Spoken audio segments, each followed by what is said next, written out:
Hey guys, and welcome to the archive. But this video is not about the new location, but it's about this. I just picked up an IBM mainframe. It may not look like it because it's in pieces.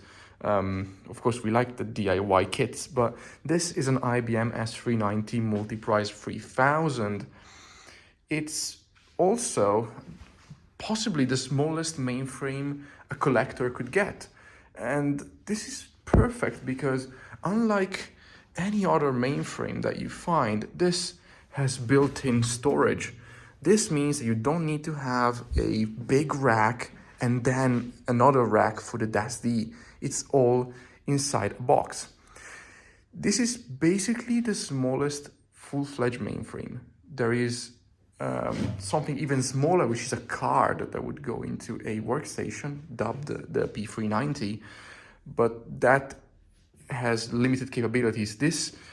It will still run mainframe software, but this has a full-blown mainframe processor. Well, I'm pointing to it, but it's actually not here. It's this thing.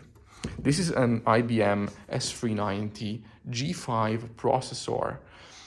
And this basically sits right here, sits next to the power supplies. And this is the I/O, and the I/O, it's basically all emulated. There is a single board computer that acts as the support element, but it also exposes all these virtual devices, whether it's the DASD or it's the like the networking. I think bus and tag, I was pointing to it. This is the channel adapter for bus and tag, and this is SCON.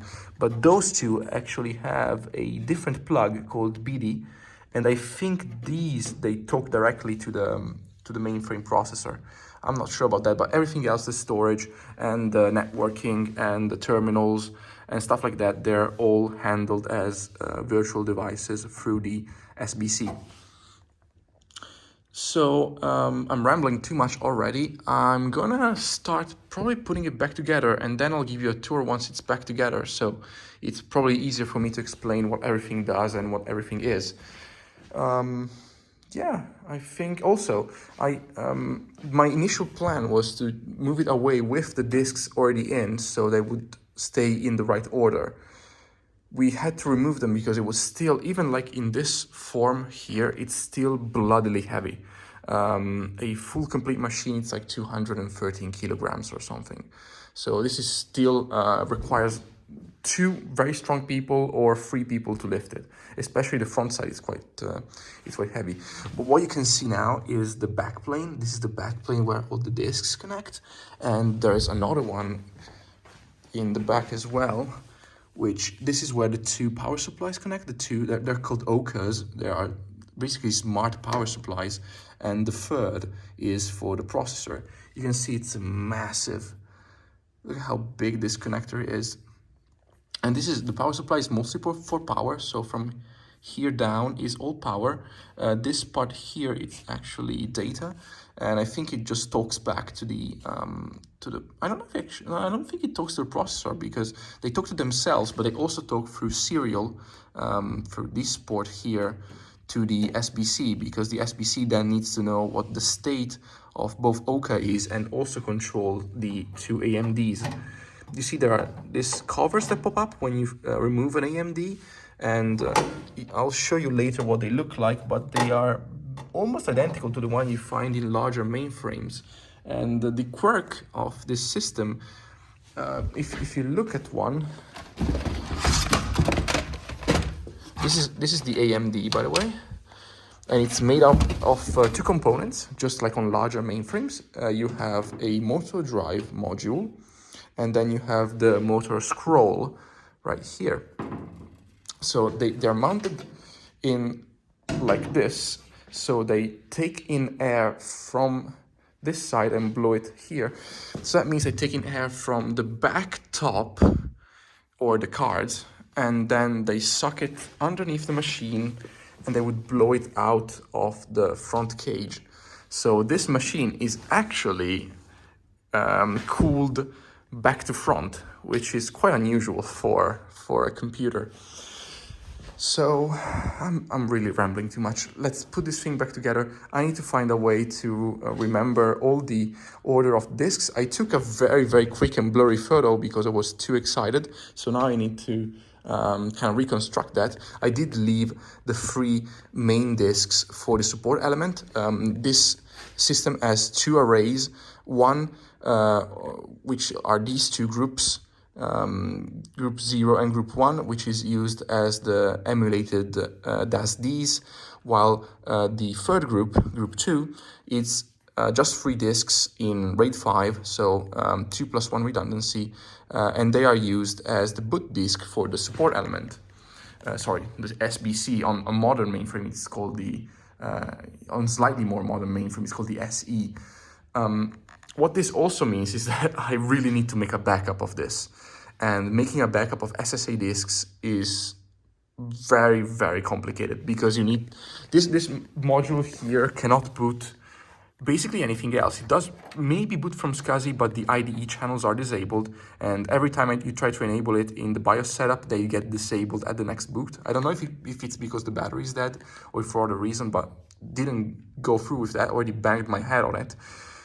I can take the card out. This is the card that, this is the card, the RAID controller for the SSA disks.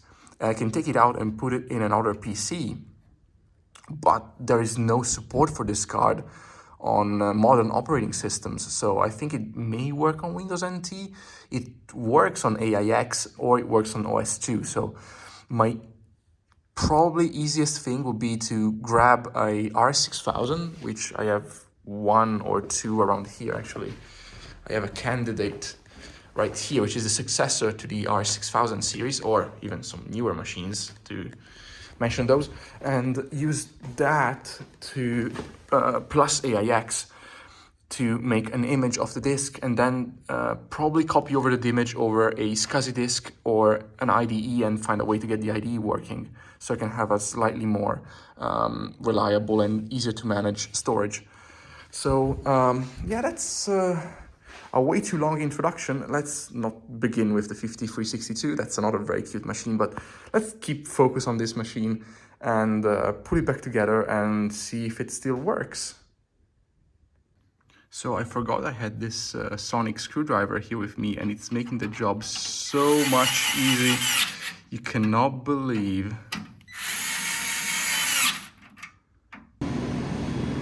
So it's been a few days, but the machine is coming up. The reason why it's been a few days since my last clips was that one of the 2 Okas blew up again. And this is the same Oka that the first time that I plugged it in, the main filter capacitors exploded. So I replaced those with some equally sketchy capacitors from a broken Cisco switch whose power supply also exploded and tripped the breaker. So new capacitors replaced capacitors actually were in, and it started up. It worked for a couple minutes, then another filter capacitors, one of the Rifa ones, exploded. So I chopped that off, and that power supply has been working decently ever since, while I was at the warehouse of the original owner of this machine. So I bring it to my archive, I plug it in, trip the breaker instantly. And I couldn't figure out why. Like, it wasn't like shorted directly or anything, it would just trip the breaker. And at the time, it was like late at night and I didn't know where my breaker was. So I kind of left it there and forgot about it. Came there the next day, and lo and behold, this Oka works fine. This one here would trip the breaker instantly, even without turning on the machine. So it was not like a power issue.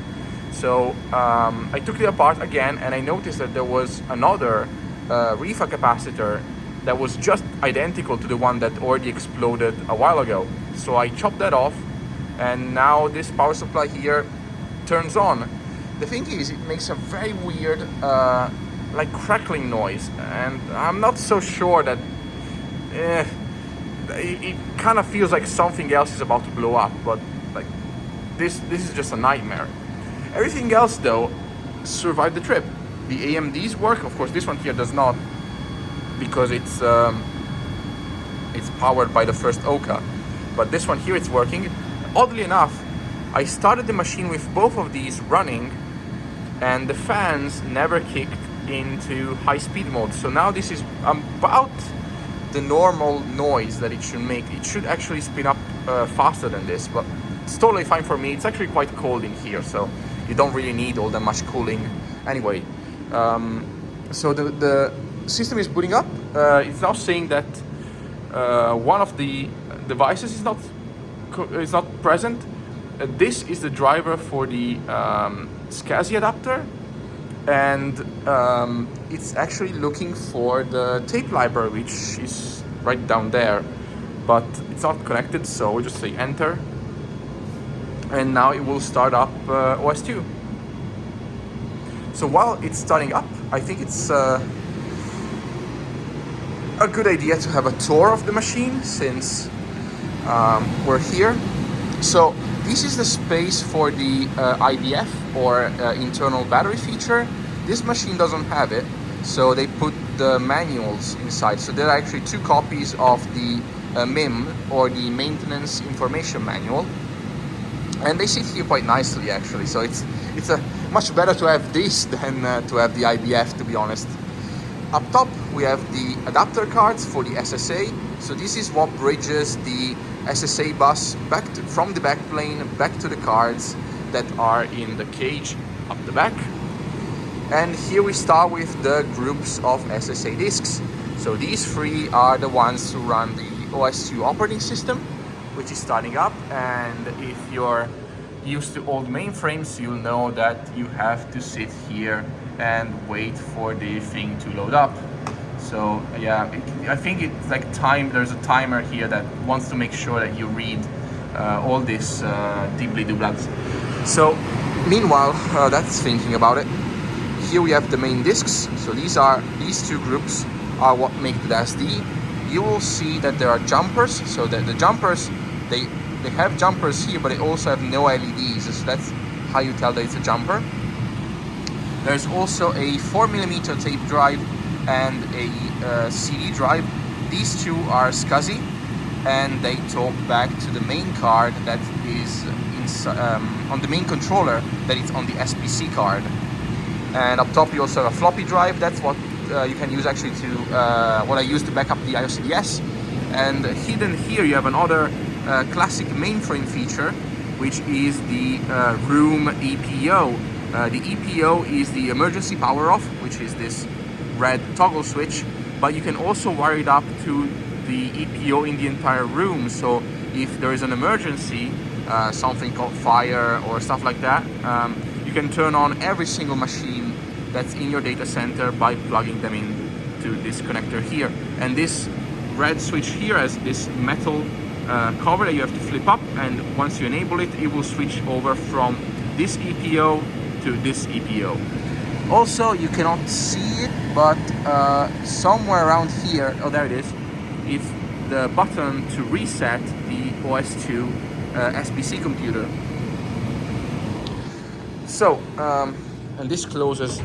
The door got a little bit twisted, so it's not perfectly aligned, but with the door closed, there is some padding here. You can actually feel the air coming out. There's some padding here, and this actually brings the noise down quite a bit. Alrighty, some troubleshooting later. Here we are. Power on reset is complete. That means that the machine has completed the IML. We have some new hardware messages about this. Again? Oh, come on. So we have this hardware problem, which is interesting. I actually removed all the operations, so I don't know why it still wants to perform them, but we're just gonna delete those and delete. Yes. So, oh, I think I deleted a few more because now there was like a hardware issue, but I think that it's the same as this one. Wait, it's the same as this one, and I think the 2 OKAs have been swapped in places, so it's complaining that the location does not match, which is fine. Now we have some images now. So we can bring up the test one. So we can do activate. So now I will activate the image. So these are the free LPARs. And there we go. So now we can do a load with a normal and say okay, yes. And now if we start the console, it should show us the machine loading, doing the IPL basically. Yeah, completed. Say okay. And there we go. So now the operating system will start up, and we should be able to start playing with it.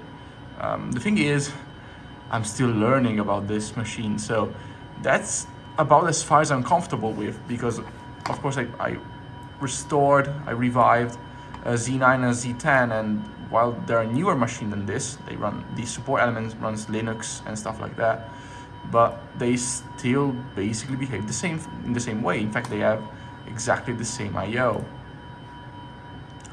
But yeah, I won't bore you with the entire IPL, but we will soon be at the main system console. I guess that's it for today. Here it is, the IBM S390 Multiprise, up and running. It took us a while. It's been quite a show. It still isn't done yet. We still need to discover how to talk to this. But yeah, we'll just let it IPL. It's actually fairly quick. It is the fastest mainframe when it comes to IPL and IML times by a long run, because on the Z9 and Z10, IML is, I think, 40 minutes. If I go by memory, 30 or 40 minutes or something. IPL then is very quick, but I'm IPLing Linux. So we already have a question. So that would be, I think, R 01/I.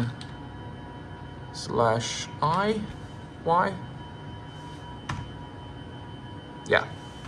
Okay. So it's actually telling us what was running last time. And we'll just keep taping, I guess, so maybe something interesting pops up.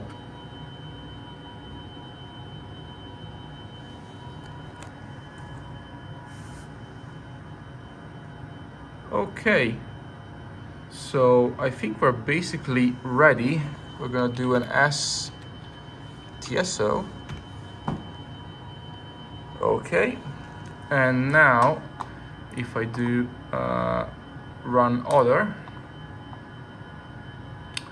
we are, this profile, I think it's test, so now we need to do OP test, I think.